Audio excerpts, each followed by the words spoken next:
बिस्मिल्लाहिर्रहमानिर्रहीम। अल्लाहुम्मा सल्लि अला सय्यिदिना मौलाना मुहम्मदिन मिफ्ताहिल खैरि वल इसरार व मिग़लाक़िश शर्रि व ज़ुलुमात व आलिहि व बारिक वसल्लिम। सिलसिला अफ़ाम व तफ़हीम में आप सबको खुश आमदीद। अस्सलामु अलैकुम व रहमतुल्लाहि व बरकातुहू। वसवसा वसवसा उस बात को कहते हैं जो शैतान इंसान के दिल में डालता है। हम सबको वसवसे आते हैं, बस फ़र्क ये है कि किसी को ज़्यादा वसवसे आते हैं और किसी को कम वसवसे आते हैं। कुछ लोग अपने वसवसों को काबू में कर लेते हैं तो कुछ खुद वसवसों के काबू में हो जाते हैं, और जो लोग ज़्यादा हसास मिजाज के होते हैं वो इन वसवसों का शिकार होके परेशान और डिप्रेशन का शिकार रहते हैं। कई लोग कई सवाल करते हैं हमसे कि नमाज में हमें वसवसे आते हैं, इस कदर ख़यालात और बुरी बात दिल दिमाग में आती है कि हम रकअतें पढ़ना भूल जाते हैं, और हमें शर्म आती है कि हम नमाज की हालत में हैं लेकिन इस कदर गलत ख़यालात हमें बेचैन कर रही हैं।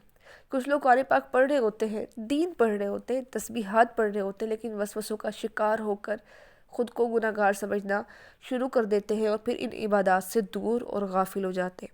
याद रखिएगा, ये वसवसे वो है जो सहाबा कराम रज़ियल्लाहु ताला अन्हुम अजमईन को भी हुआ करते थे। वो परेशानी की हालत में सरकार मदीना सल्लल्लाहु ताला अलैहि वसल्लम की बारगाह में पेश होते और अर्ज़ करते, या रसूलुल्लाह सल्लल्लाहु अलैहि वसल्लम, हमें नमाज में इस तरह के ख़यालात आते हैं कि हम आपको बता नहीं सकते, आपको बताना मुश्किल है, और किसी छत से छलांग लगाकर अपनी जान दे देना हमें ज़्यादा आसान महसूस होता है। तो सरकार मुस्कुराए और फरमाया कि मेरे प्यारे साथियों, परेशान ना हुआ करो, ये वसवसे शैतान की तरफ से है। इसका ये मकसद नहीं कि आपकी नमाज़ें कबूल नहीं हुई या आप गुनहगार हो गए, बल्कि चोर वहीं पर आता है जहाँ पे ख़जाना होता है। लेकिन इसका ये मतलब भी नहीं कि आप वसवसों को अपने ऊपर तारी होने दें और ये सोचें जी हम तो ईमान वाले हैं इसलिए हमें तंग कर रहा है, बल्कि कोशिश करें कि आप इनसे जान छुड़ा सकें ताकि आप परेशानी का शिकार ना हो। कुछ लोग हमें कहते हैं कि हम नमाज़ें नहीं पढ़ते थे तो हमें ये मसाइब नहीं थे, जब से हमने नमाज़ें पढ़ने शुरू की तो हमें तकलीफ़ों ने घेर लिया, हमें मुश्किलात ने घेर लिया, हम ज़्यादा बीमार होने लगे, हम ज़्यादा परेशान होने लगे, हमारे कारोबार में नुकसान शुरू हो गया। तो जैसे हम अच्छे काम की नीयत करते हैं या अच्छा काम करते हैं तो अब भी कोई ना कोई मुश्किल आ पड़ती है और वो काम वहीं रुक जाता है। फिर ना तो हम अच्छे काम कंटिन्यू कर पाते, और जो हाथ से नुकसान हुआ वो अलग।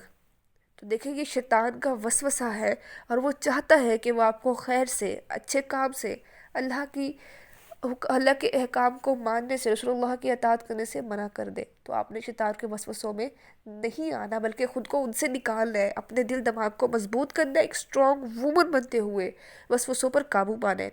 अब काबू पाने का तरीका क्या है मैं बता देती हूँ।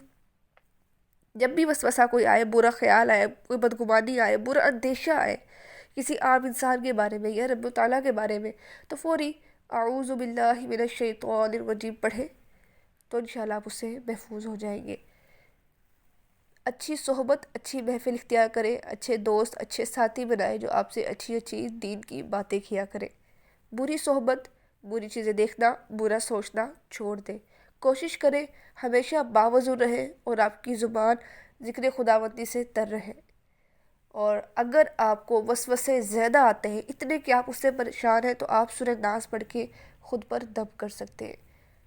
आप पे डिपेंड करता है कि आप कितनी बार पढ़ सकते हैं। आप चाहें तो 7 बार पढ़ के ख़ुद पर दम करें, पानी पे दम करके सूरह नास को पी लें।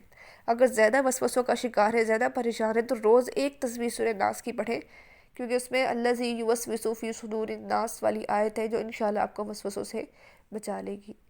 अपना और अपने प्यारों का ख्याल रखिएगा। अल्लाह पाक आपको ज़हनी, जिस्मानी, रूहानी, क़ल्बी सुकून अता फ़रमाए।